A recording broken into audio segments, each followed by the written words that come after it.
ने आज supreme court ने आज रोक नहीं लगाई है आप रिहाई में, क्या कहना है मैम आपका? आप जो उम्मीद से आए थे। हाँ, उम्मीद से तो आए थे लेकिन ठीक है, जो उन्होंने किया सही, जो सुप्रीम कोर्ट करता है वो सही करता है। लेकिन गवर्नर साहब से मेरा यही कहना है कि उनके पास भी सारे कागज़ हैं हमारे, कम से कम वो तो रिहाई पर रोक लगा दे, इतना मेरा निवेदन है माननीय मुख्यमंत्री जी से, गवर्नर साहब से कि अमरमणि मधुमणि पर रिहाई पर रोक लगा दे, क्योंकि 8 हफ्ते का समय बहुत होता है। अमरमणि ऐसा मास्टरमाइंड है जो 8 हफ्ते में बहुत कुछ मैनेज कर सकता है। हो सकता है मेरी हत्या ही कर दे तो कोई पैरवी करने वाला ही ना बचे। तो आप क्या राजपाल से भी कुछ गुहार लगाने जाने वाले हैं क्या? पहले भी हम लगा चुके हैं, अभी जब आए थे पहले भी हमने कई चिट्ठियाँ भेजी हैं, मेल भी भेजे हैं, रिक्वेस्ट भी करी है, अभी कर रहे हैं। अभी आपके द्वारा भी उन तक बात हमारी पहुंच रही है कि रिहाई पर रोक लगा दीजिए। अधिकारियों ने झूठ बोलकर, भ्रष्टाचार में वो लिप्त है, झूठ बोल करके गलत कागज़ उन लोगों ने आपको भेजे हैं। जो कागज़ हमने भेजे ये मेरे कागज़ नहीं हैं, वो सरकारी कागज़ हैं जो आयोग से लड़ाई लड़के हमने आरटीआई से प्राप्त किए हैं। वो सरकारी कागज़ ये बताते हैं कि 2012 से 2023 तक अमरमणि जेल ही नहीं गया। जब जेल ही नहीं गया तो फिर सजा माफ़ी की बात कहाँ से आती है? कौन सा कानून है?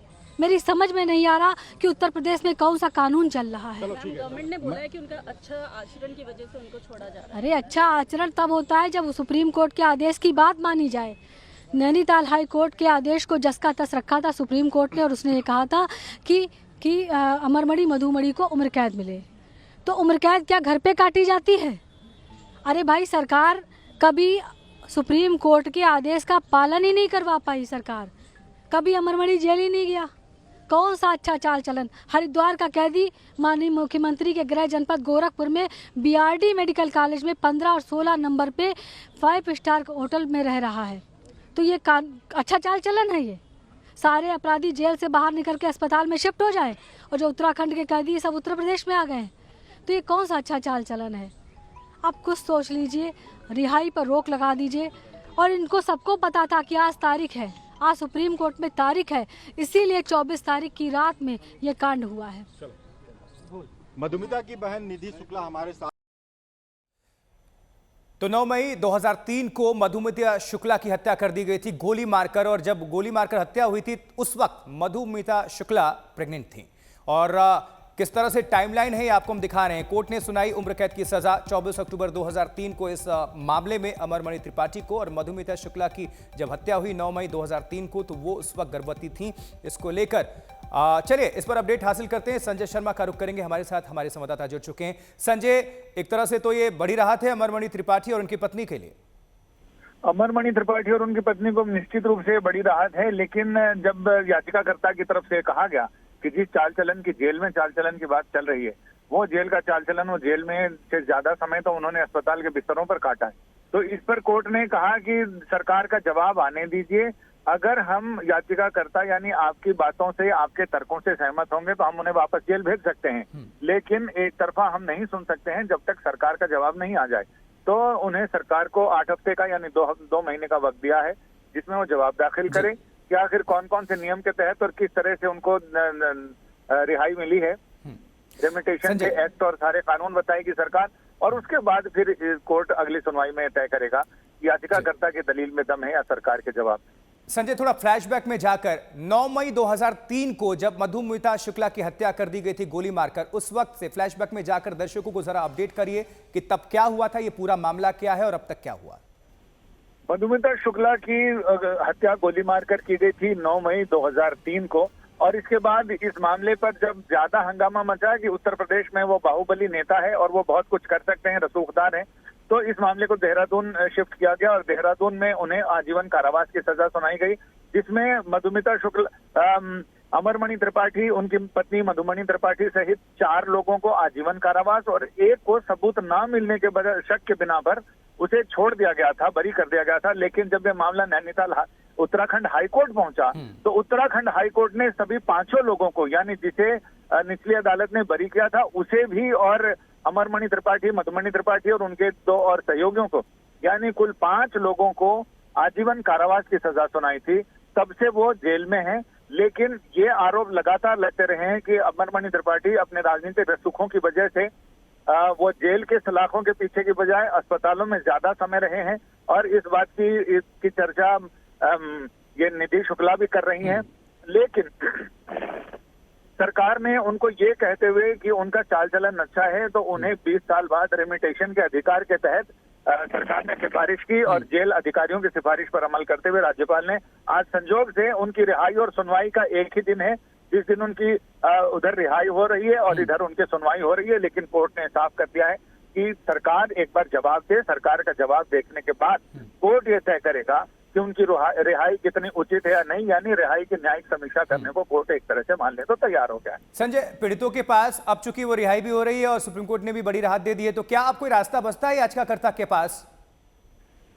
याचिकाकर्ता के पास अब सिर्फ यही रास्ता है। राज्यपाल से तो अब रिहाई उनकी हो गई है, सरकार ने अपने अधिकार का इस्तेमाल कर लिया है, लेकिन राज्यपाल ने अपने अधिकार का इस्तेमाल कर लिया। लेकिन अब आगे सुनवाई के दौरान सुप्रीम कोर्ट में अपनी बात कितनी मजबूती से रख पाते हैं। याचिकाकर्ता की वकील वैसे तो महिला अधिकारों के जानी मानी वकील हैं, कामिनी जायसवाल सीनियर एडवोकेट हैं। अब ये देखना दिलचस्प होगा कि सरकार के जवाब पर उनकी काट क्या रखती हैं, उनको कैसे काटती हैं कामिनी जायसवाल, और उस पर क्या कोर्ट को वो मना पाती हैं, इस बात को, अपनी बात को मनवा पाती हैं, जो दलीलें कामिनी जायसवाल निधि शुक्ला की तरफ से रख रही हैं। ये देखना काफी दिलचस्प होगा। तो जब बाहर निकल गए अमरमणि त्रिपाठी और उनकी रिहाई और उनको अगर राहत मिली है, उनको और उनके समेत उनकी पत्नी को भी, तो क्या कोई अगर मगर का पेच फंसता है? कोई दिशा निर्देश, कोई गाइडलाइंस हैं जब वो बाहर रहेंगे, या फिर बाद में कोई और संभावना बन सकती है कि फिर से वो अंदर ही रहें? इसमें तो अब सुप्रीम कोर्ट ही तय करेगा, क्योंकि राज्यपाल ने अपने अधिकारों के तहत उनको रेमिशन दे दिया है, रेमिशन के तहत उनको बरी कर दिया, यानी रिहा कर दिया है। लेकिन अब ये देखना दिलचस्प होगा कि इस पर सुप्रीम कोर्ट अब जो भी होगा तो 2 महीने बाद ही होगा, जब सरकार का जवाब आएगा 8 हफ्तों बाद। तो 8 हफ्ते तो अभी सुकून के गुजर सकते हैं अमरमणि त्रिपाठी और मधुमणि त्रिपाठी के। संजय, हमारे साथ जुड़ने के लिए और दर्शकों को तफसील से जानकारी पहुंचाने के लिए इस पूरे प्रकरण को लेकर आपका बहुत बहुत धन्यवाद, शुक्रिया। अमरमणि को सुप्रीम राहत मिली है, रिहाई पर रोक नहीं है, और याचिकाकर्ता को भी आप सुन रहे थे, निधि शुक्ला, जो कि जिनकी हत्या हुई थी, जो पीड़िता थी मधुमिता शुक्ला, उनकी बहन थी, उनको अभी आप सुन रहे थे कोर्ट के अंदर से।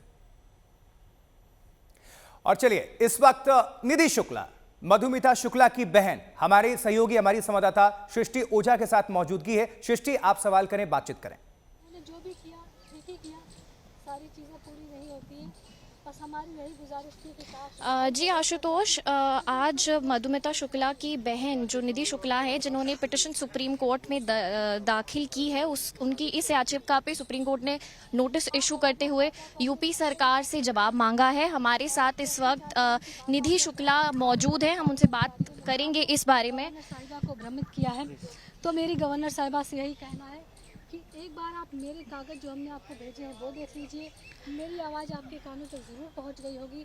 मैम, सुप्रीम कोर्ट ने इस आपकी याचिका पे आज नोटिस इशू करते हुए यूपी सरकार से जवाब मांगा है, लेकिन कोई स्टे उनकी जो रिलीज पे है, कोई स्टे नहीं लगाया है। इस बारे में आप क्या कहना चाहेंगे?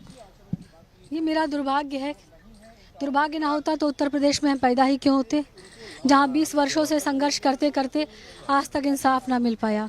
सुप्रीम कोर्ट ने हमेशा मेरे साथ न्याय किया है, लेकिन जो अच्छे चाल चलन की बात हो रही है वो सरासर गलत हो रही है। भ्रष्ट अधिकारी सारे झूठ बोल रहे हैं, क्योंकि जो मेरे पास कागज़ हैं वो ये साबित करते हैं कि 12 साल से अमरमणि हरिद्वार गया ही नहीं। अगर अमरमणि त्रिपाठी को गवर्नर साहिबा रिहा कर देती हैं तो मेरी जान को खतरा है, और अगर मेरी हत्या या मेरी दुर्घटना होती है तो इसकी पूरी जिम्मेदारी उन्हीं की होगी। मैम, आपने कहा कि आपको आरटीआई के द्वारा कुछ डॉक्यूमेंट्स मिले हैं जो आप इस केस में कोर्ट के सामने रखेंगे, आप बता सकते हैं क्या पता चला इन डॉक्यूमेंट्स के थ्रू आपको? हमने जो कोर्ट में लगाया है वो यही सब कागज़ हमने लगाए जो आरटीआई से हमने प्राप्त है, जो साबित करते हैं कि उत्तराखंड का ये कैदी 2012 से 2023 तक कभी भी जेल गया ही नहीं। और इंसाफ क्या मांग लिया, ज़िंदगी अपनी नर्क कर ली, लेकिन वारे उत्तर प्रदेश इंसाफ ना मिल पाया। एक अपराधी के प्रति इतनी निष्ठा कि सारे अधिकारी उधर ही। गलती हमसे ये हो गई कि हमने इन लोगों को ये बता दिया कि 25 तारीख को सुप्रीम कोर्ट में तारीख लगी है, 24 तारीख को रात में इसीलिए फैसला कर लिया गया। तो खुलेआम अन्याय हो रहा है। मैम, सुप्रीम कोर्ट ने इस साल फरवरी में यूपी सरकार को ये निर्देश दिया था कि अमरमणि त्रिपाठी की जो एप्लीकेशन है उस पर कोई निर्णय लिया जाए। आपको लगता है कि लीगल प्रोसीजर फॉलो किया गया है, किसी तरीका पॉलिटिकल इन्फ्लुएंस है इस मामले में? देखिए, उन्होंने ये कहा था कि अमरमणि त्रिपाठी पर कोई निर्णय लिया जाए, लेकिन निर्णय क्या गलत निर्णय, ये थोड़ी ना कहा था सुप्रीम कोर्ट ने आप गलत निर्णय कर दीजिए। उसने ये कहा था कि ये नियम कानून के तहत अगर इसका चाल चलन अच्छा है तो निर्णय आप कर दीजिए। लेकिन चाल चलन सज़ा उम्र कैद की दी थी कोर्ट जेल में रहने के लिए, लेकिन 2012 से 2023 तक ये माननीय मुख्यमंत्री के गृह जनपद गोरखपुर में बीआरडी मेडिकल कॉलेज में ये रह रहा है, तो इसने सज़ा काटी ही नहीं, वरना हमारी कंटेम्प्ट ऑफ कोर्ट की याचिका कैसे एक्सेप्ट हो जाती। तो इसने जब सजा ही नहीं काटी तो किस अच्छे चाल चलन की भ्रष्ट अधिकारी बात कर रहे हैं? क्या आपको ये लगता है कि आपके और आपके परिवार को किसी तरीके का खतरा हो सकता है अगर वो जेल से ठीक है। बाहर आए तो?